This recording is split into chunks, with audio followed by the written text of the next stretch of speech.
me for my voice, but I have never seen anything like it. Do you believe in miracles? Yes! Unbelievable.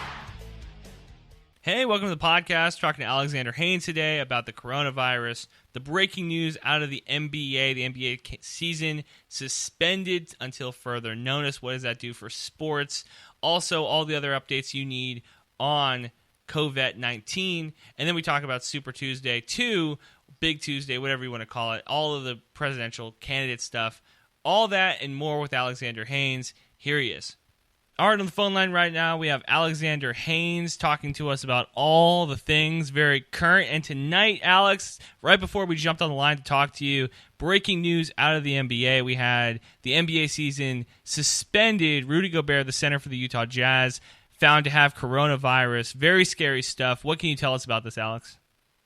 Yeah, so this was a very discouraging day of news, just on top of additional discouraging days of news. So I'm going to actually start with Seattle, and it's not just because I live here, but Seattle has kind of been the epicenter. We had the first in the U.S. We had the first case back in January in Everett, and that was just a singular, just one guy at that time.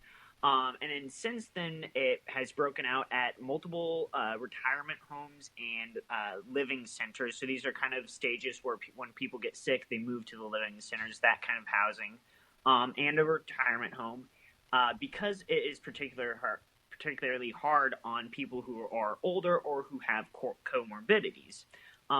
Unfortunately, the genome for the outbreak in from patient 0 to everybody else. So it has been spreading in Seattle for multiple weeks now. Earlier today, after about a week now, we've been on alert in Seattle, kind of getting ready to change things. Today, Governor Inslee has banned all events over 250 people in King, Snohomish, and Pierce County, as well as Seattle schools is closed effective immediately for the foreseeable future. Schools in Pierce County, Snohomish County, and King County may be forced to close per a source, and that is expected to come in the coming weeks. A couple of other schools have closed. Bainbridge Island School, really scary. They don't have enough staff, so they're closing, and that's because their staff is sick, and that's very concerning. And that kind of leads into the sports. The Seattle Mariners are preparing, I believe, to start their season in Arizona. They're going to stay down in Arizona. Any other major Seattle sporting events are canceled. And the NBA this evening, after 2 players were sick, Rudy Gobert, and right now, per a source from Adrian Wojnarowski, the Jazz are actually still quarantined inside the Jazz and the Thunder are still quarantined inside the stadium, and until they can figure out what else is going on, who else has it. The NBA season has been put on hold for suspend the season possibly. They're definitely going to play at alternate facilities. Right now, the college basketball season, I know you on Twitter posted that the Sun Belt is considering additional options for the rest of their, I believe it's kind of their mini tournament series. And then March Madness is right now the limited families and essential staff only. And then, of course, we were talking about the Olympics last week. And right now, my best guess is the Olympics are put on hold. Yeah, Alexander, you've been covering this virus since it was only in China. And we always mention with the Olympics being in Tokyo, if we didn't take extreme precaution, that the Olympics being canceled was always on the table. Now, America, we said that if we didn't jump on this soon, it could get really scary really quickly. I guess my question is, did they not do enough, not soon enough, or why is this spreading so quickly in the United States? Yeah, so let's go back a couple of weeks back. Let's actually go back to January. So we knew that the coronavirus was going to spread in January, and at that time there was travel bans put on flights in from China. There were screenings done at airports, and the assumption was that would be enough. And a couple of other countries took some harsher measures to stop the spread of coronavirus, but naturally it was going to leak, and it has leaked in Europe. And so other countries, what they did is they start to ramp up estimated testing needs, and specifically for RNA extraction, the second part of the test. And I'm going to get to that in a second. That's very important. So other countries prepared for this, like Italy, Germany, Spain, France, and all the other countries, most of the, I shouldn't say all, most other countries that are getting infected right now, such as Japan and South Korea. However, what happened in the U.S. is I believe there's kind of this, and I really hate to be mean, but there's kind of this feeling that it won't affect the United States because it's the United States. We haven't been affected by something like this in a very long time. The last really big event, and I may be missing something, but that really shook us, or is probably going to shake us like this, was 9/11. And that was, the war on terror, the scare of terrorism. That was the last big event that really shook us, and that was 19 years ago. So there really hasn't been something like this in a long time. So I don't know if people were taking it seriously.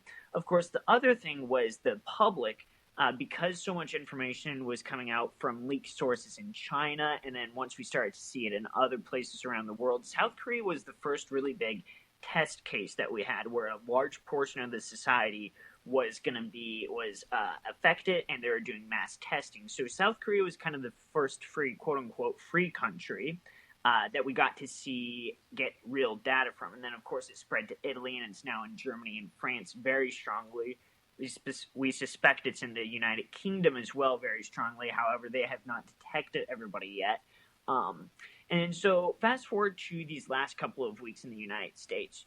We had not been doing testing because a lot of the CDC authorities and the White House had assumed, because it is not in the United States, therefore the people who have these flu-like symptoms must not have coronavirus. It's kind of like if you do not test for it, then we cannot have confirmed cases of the coronavirus.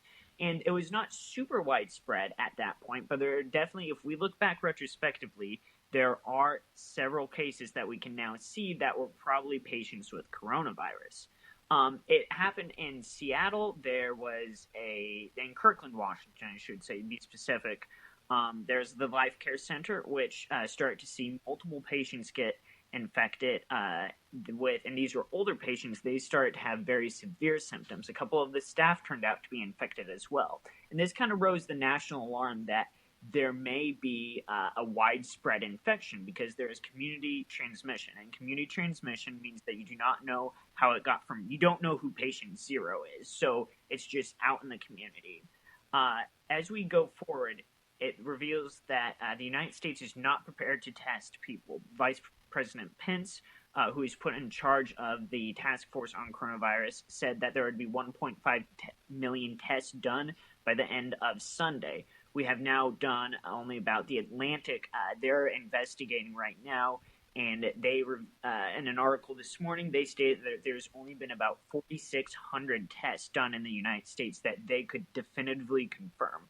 Now, there are some issues with that because I know in Washington State, if we go back to January now, a University of Washington scientist was prepared for this. She was very concerned about the information coming out of Wuhan, and she started to develop a test. She was working on research for the flu, but she decided that the coronavirus was more important, so she developed a test and started to deploy this. And she identified some of the patients.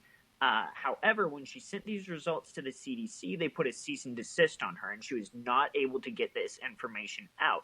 She continued to test, and she has continued to work on it.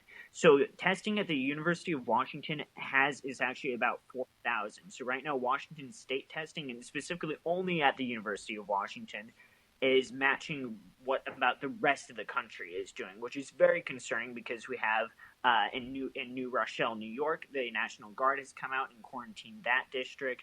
We know there is multiple outbreaks inside California, specifically Northern California, kind of in the rural area, as well as there could be a couple of other cities with community transfer. Maryland, the Washington, D.C. area is getting hit specifically hard with cases of unknown origin. There's a priest, a Catholic priest there last weekend who he offered communion. He was confirmed to have a coronavirus this last weekend, and also multiple staff inside Congress. I know Maria Cantwell, another Washington senator, one of her staffers was confirmed to have coronavirus. And so right now there is not the capability to test because the preparations to test. Now, why was there not preparations to test?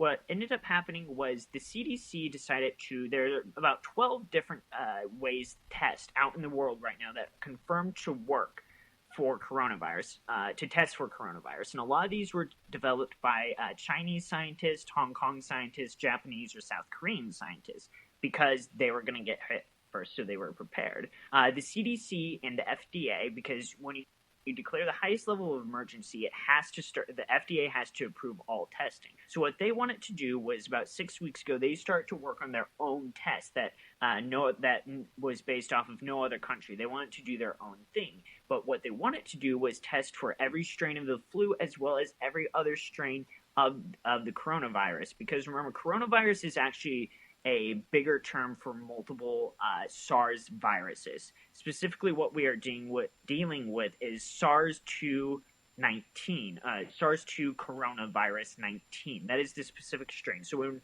everybody calls it coronavirus, so I'll continue to refer to that. But just for the audience, just so you know, the specific one we are dealing with is SARS-2 coronavirus 19. The disease COVID-19 is the disease that people catch. So that's just some of the nomenclature used. But the CDC wanted to test for all of these at once, and they never got the test works. It's been a complete failure. However, because it was declared the highest level of emergency, local hospitals, local health clinics, and local and different lower-level branches could not develop their own tests. They all had to go to the national level. Of course, the University of Washington scientists, so far, it sounds like to be the only scientist that ended up breaking this rule to go outside of the barriers and develop her own test and continue to work on it despite a cease and desist order. And that's why we're catching it so early in Washington State. So that is why we're so delayed on the testing. We're about now 3 to 4 weeks, and each day that goes by is another day we're behind other countries testing. South Korea has tested almost over 200. They've now surpassed 200,000 people tested. Most other countries are testing at wide. Italy, unfortunately, no longer really. They are still testing and confirming milder cases and keeping very accurate numbers. The problem there is they are overwhelmed. They have actually stopped treating stroke patients, heart attack patients, or anybody else. Their entire in Lombardy, this is North Italy. In Lombardy, they are only treating patients with coronavirus, and they are having to choose. Unfortunately, they're having to choose who gets ventilators, who lives, who dies, based off of vitals. It's very sobering material coming out of Italy right now, and I pray that the United States does not look like that in the coming weeks. But we are about 9, as of when this podcast will be released, Washington State is about 9 days behind Italy according to projections, as well as the rest of the country is going to be about 9 to 10 days. So come March 20th, 21st, things could be very sober in the United States. Now, the last part of this that is very concerning is that the testing is ramping up. The FDA overrid and rewrote some of their rules so that lower-level branches, local hospitals, community organizations can begin to develop their own test. They are still 3 weeks behind because they need to develop the test, but they can do it. However, the missing component is the RNA component, and because this is an RNA virus, you have to extract that part of from the test to actually confirm and to actually test. And I know that's I don't know the exact science behind it, but there's another component to this test that they need to complete the test. Those are not ordered by the United States. Multiple other countries ordered these back in January and got the stock that was remaining in China. The U.S. contracts these with a plant in Qingdao. Well, Qingdao is now only getting back to work, and they are back ordered. So China is probably not going to send these components readily to the United States, which means after we run out of this supplies of RNA extraction kits, I don't know the exact term, apologies for that, we have the tests, but the tests are defective if you can't actually extract the RNA. Furthermore, there are actually bottlenecks at labs. Several firefighters, first responders who responded to several of these life care centers, and they did not wear the correct protective equipment, have been quarantined and are starting to develop coronavirus symptoms.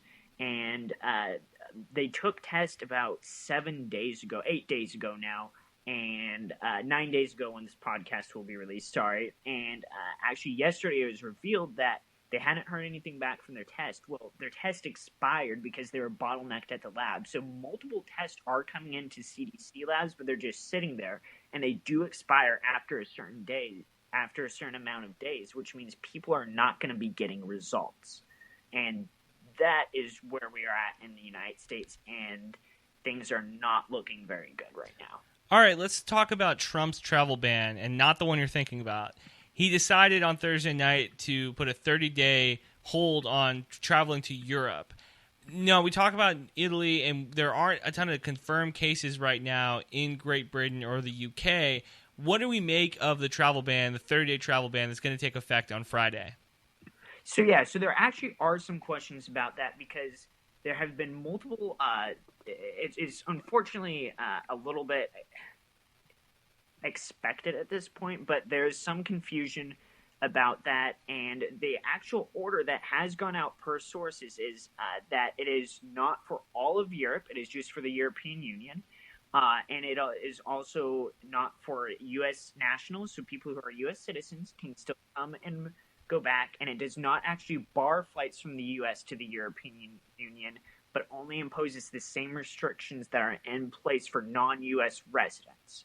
And that would be like China. So it is not a halt on all air traffic, which has led to a lot of confusion. Unfortunately, I do not have a lot of clarification at this time. That is on Twitter. That is Ethan Clapper, who's an aviation reporter, and David Shepardson, who is also an aviation reporter, are reporting that right now. Hopefully by the time the podcast is released, there will be a clarification on what the actual travel ban is. So this coronavirus also has had the stock market free-falling recently. How much of a correlation versus causation do you have with the stock market's kind of up and downness of the last couple weeks and the virus really spreading in the United States? So the stock market is very reactive to any news. So we saw the first big fall and I believe that was now 2 weeks ago. That was definitely reacting to the coronavirus news. However, after that we had Super Tuesday. Biden won, and the stock market immediately shot up. Investors are very comfortable with Biden. They felt good about that, so stocks went back up, reacted to that news, and then they kind of reacted to coronavirus news, reacted to other news. This week has been pretty much all bad news. We have the oil between Saudi Arabia and Russia right now, which is also tanking stocks. A barrel of oil is now below $30 a barrel, which is pretty historic. And then right now, it's going to be probably for the rest of the week, and probably unfortunately because coronavirus is what the nation is shutting down. I mean, the NBA is shut down. So this is going to be what is involved. This is going to be leading the headlines. And unfortunately, the stock market is going to be very reactive to news. Tomorrow morning is probably not going to be a good morning. I know they halted Monday morning. They halted trading for a few minutes while they got things organized again. Right now in pre-trading, the S&P is down 99 points. The NASDAQ is down 323 points. And the Dow has already dropped 3.75%, another 885 points. And that is in futures trading as of 9:50 p.m. Eastern time.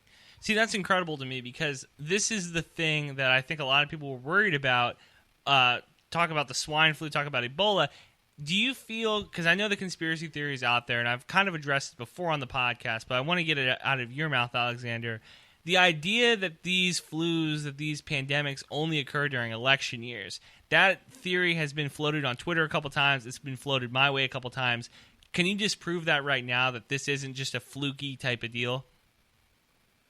Yeah, I don't. It feels like it does happen during election years, but I know it's very. I mean, elections are usually every, and I've seen that, and elections being every 2 years, and because we have the midterms elections, and then every 4 years for the presidential, it's kind of easy to get a big scare every 4 years. It's just kind of another virus cycle. And unfortunately, in another 5 years, we'll be looking at another coronavirus schedule. Some preliminary research has shown that unless a vaccine is developed, simulations put this at odds are, and this we're talking probability and hypothetical science now, but odds are that coronavirus SARS will mutate again, and that in 5 years this disease could crop back up, and people will not have the immunities if they are. And it's this again is another tangent, is we don't know if people are immune, so they could catch it again. That is it. Right now, it looks like they're immune, but that's not confirmed. So that means, and simulations put that the mutations of the coronavirus in about 5 years again will pass off anybody that people won't have immunities in 5 years to how this mutates. Of course, that depends on what part of the genome mutates. If certain parts mutate, it still has immunity. Somebody can still develop immunities. That gets really scientific, though, and that's probably all like preliminary research listeners don't want to really listen to right now. All right, so just going back to the NBA, because I want to get this kind of solved before we get into how do we continue to fight the coronavirus, and then I want to talk to Super Tuesday about you. But the NBA suspending the season, this has been a thing. It's ironic that since we started the podcast, China, SARS, coronavirus, and then just the freedom fighting, it all links back together with the NBA, because the season starts with the NBA losing upwards of billions of dollars thanks to a Daryl Morey tweet. Then you move into this, where the coronavirus, starting in China, now comes to the United States. It's going to cost the NBA another $1 billion projected, because they're going to have to suspend games, refund tickets. We don't know if the playoffs are even going to occur at this point. Where does the NBA stand right now? Because March Madness is still on, according to a couple sources. We're going to know more by the time this podcast comes out. Where does this put professional sports in this epidemic, in this pandemic scare? It's a good question. And right now, unfortunately, I know just personally that kind of it's very stressful material to cover, because it is very scary stuff. And sports has been my one escape. And sports right now are probably going to go away, and it's probably for the better. It probably will keep people from congregating. It will, because even if you're not congregating at a stadium, you're still going to the pub. You're still going to a friend's house to watch games, which will lead to people going together, people being together, and spreading the virus. So the NBA being canceled is probably a good thing. The MLB probably will have to take a very hard look at least pushing their season back. At this point, maybe they can start by July and have a very short season. And the MLB, I'm sorry, I said the NBA. The MLB is what I'm talking about. The MLB season is fortunately already fairly long, so they may be able to get in some games. It's just been, I know soccer in Europe, which is very big, is multiple games have been canceled or are played in front of empty stadiums, which just kind of leaves an awkward air, because you got to think, a lot of these players love the fans. That's why they play, to get the excitement in the crowd, get the excitement in the community, and those fans aren't there to really back them up or support them, and that you kind of lose that motivation. And I'm not an athlete, so I might just be talking randomly, but it's pretty big to see, like, culture and society is going to really just stop and freeze. And it's something in our global society, because like you were talking about, the NBA China, sports are global. And to see this all halt, it's going to be weird. It's going to be very surreal. And I hope that we never see something like this again in our lifetime, and hopefully never again in human history. All right, we do this every 2 weeks, but I have to ask you, how do you fight the coronavirus? How can you tell people to protect themselves against what the WHO, now the World Health Organization, has called a pandemic? Definitely. So, and this is probably the most important part, so please listen up. And please wash your hands. There's a proper way to wash your hands, and there is an improper way to wash your hands.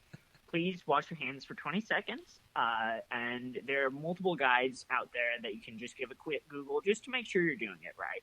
It may save your life. So take 5 seconds, 10 seconds to Google it. Start with, definitely you want to be in warm water, not cold water. Just stick your hand in water, get lots of soap on it, and then proceed with the proper washing procedure. Now, the other ways are there is some debate about wearing a mask. I know that the official CDC has said don't wear a mask if you're not sick, save it for the people who are sick, which is important right now because we don't have enough masks right now. There's a mask shortage that has been for some time. And if you're healthy, you probably don't have a mask right now. But in the hypothetical situation that you do have a mask and you don't know somebody who's sick that probably needs a mask, is where I would recommend wearing a mask. And somebody may be angry at, but I've talked a lot about this with friends in Hong Kong and overseas. And Hong Kong has done very good. They have just over 100 cases, and they have been prepared to get slammed. And that's one of the reasons they only have 100 cases is because most people over there have taken this very, very seriously and have worn a mask. They've also stopped most social engagements. They have stopped public gatherings. They've worked from home. So that's kind of what you want to do is don't go out. You can go outside, but don't go to large public gatherings. I would recommend stop going to Starbucks. It will save you money, and you can probably make better coffee at home. I would recommend looking at stop going out to eat. Definitely stop going out to eat, especially if you don't know what the kitchen is like. And that's nothing against restaurants, but sometimes kitchens are not the most, they're not the ideal of hygiene, let's say. And you also have other people outside. And this virus can live on surfaces for multiple days. And that was a study that came out. Studies have come out of China that have shown that. Studies now have confirmed that in the United States that this virus can live for multiple days on surfaces. So you don't know what's clean. One of the things, stop shaking hands. Use a elbow bump or just wave or just say hello. Another thing is when you're opening doors have a lot of germs on them and are very disgusting, even without the coronavirus. Bring a little pack of Kleenex with you so you can open door handles, and then you're going to take the Kleenex, fold it up inside, and throw it away. Hopefully that will help stop the spread of germs. And then your phone is also another source, especially because we all have touch phones now, smartphones that have no numbers on them. They're very, very dirty because you're sticking your finger all over there. So wipe your phone off at least once a day. Your workspace at work, if you're still at work, I would ask your boss if you can consider working from home, but wipe your keyboard off, wipe your workspace off. Those are going to be multiple areas that are going to probably have the most potential to be infected. And then lastly, don't touch your face. Don't touch your face right now. Please don't touch your face. All right, let's move on to Super Tuesday or Big Tuesday or whatever they want to call it. Biden has the big win. This kind of pushes him ahead of Bernie. Bernie was rumored to have a little bit of momentum coming into Tuesday. All of that momentum kind of feels like the winds are out of the sails. I think that this is it. This feels like it for the Bernie Sanders campaign, round 2. This is probably the last time he's going to run for president. What are your thoughts right now coming out of Tuesday? Yeah, so this was definitely Bernie Sanders. I know 2 weeks ago when I was on, I believe I said that this was Bernie Sanders' race to lose. At that time, I projected that Pete Buttigieg would be in this for longer, that Elizabeth Warren would be in this for longer, and it's down. Tulsi Gabbard's the only other one in, but I don't know why she's still in. I guess she's kind of protesting right now. She doesn't even have as much as Andrew Yang, and Andrew Yang dropped out a little bit ago. But the establishment, a lot of the Democrats have surrounded Biden, and they're really pushing him forward. And it's very interesting to see that there are a lot of different theories out there right now. And one of the ones that I particularly favor is that back in 2016, when it was the Democratic primaries very close between Hillary Clinton and Bernie Sanders, was that a lot of the Sanders voters were not so much fans of Bernie Sanders, but it was a protest against Hillary Clinton because Hillary Clinton was one of the most disliked candidates in the history of the presidential elections. And so a lot of Sanders voters were not so much Sanders fans, but anti-Hillary people. Whereas this time around, that it's a lot of people see Joe Biden as kind of the acceptable, moderate position. And it's kind of like we've been saying, it's a return to normalcy. We definitely have seen this played out throughout the South. Mississippi and Missouri were big ones for Biden. pretty much landslides there. And then Michigan was the big surprise, and that's kind of where this theory is coming from and has a good foothold, is that Bernie Sanders, while he drives a lot of excitement, that he might actually have a very vocal fan base. He may have the more vocal fan base, but they are actually not the majority.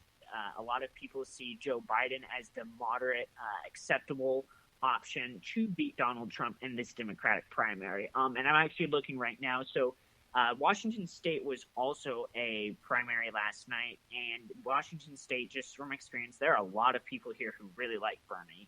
And Joe is just updated ago, a few minutes before we started the podcast.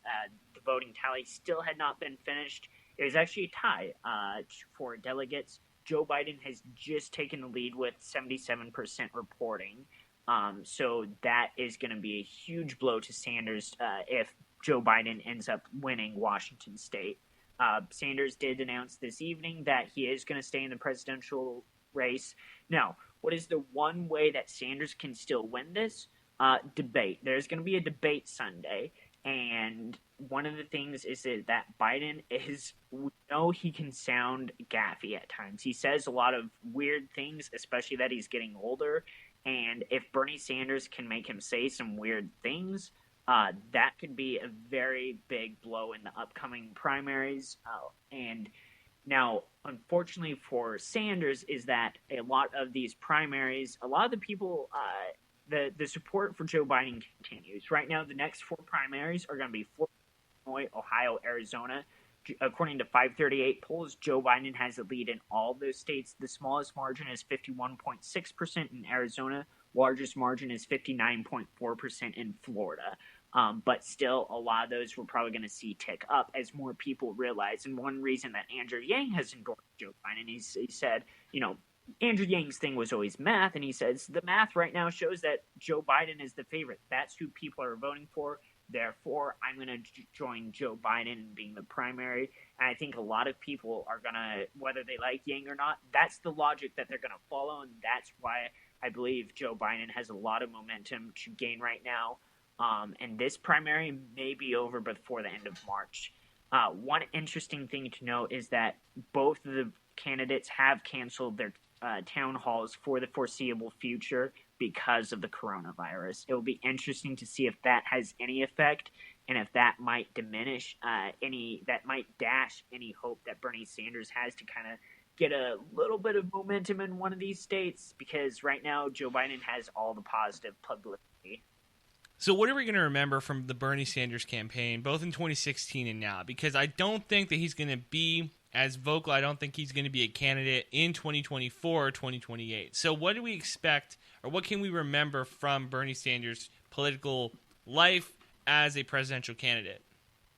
It's going to be a very interesting memory, and I think it's going to depend on who you talk to. And that's specifically because we're so divided in this country right now, where if you're talk to a Republican, they're going to be Bernie Sanders is an evil socialist who praised the Soviet Union, praised Fidel Castro.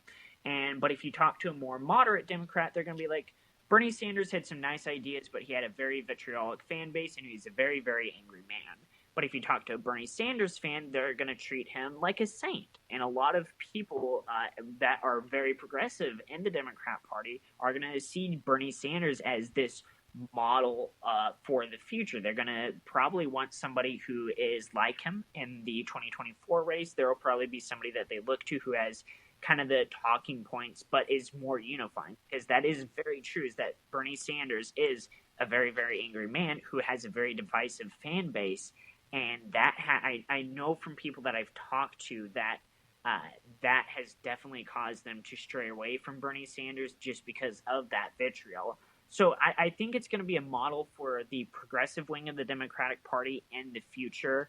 He's really been, and I know in 2016 he was kind of considered an outsider, but he's kind of become mainstream, if you will. He's made his viewpoints mainstream in the Democratic primary. And I think if you're a Bernie Sanders fan, you might be upset about what's happening right now. But for the long-term future, you may be in good position to see some. And, of course, it all depends on what happens in the coming year.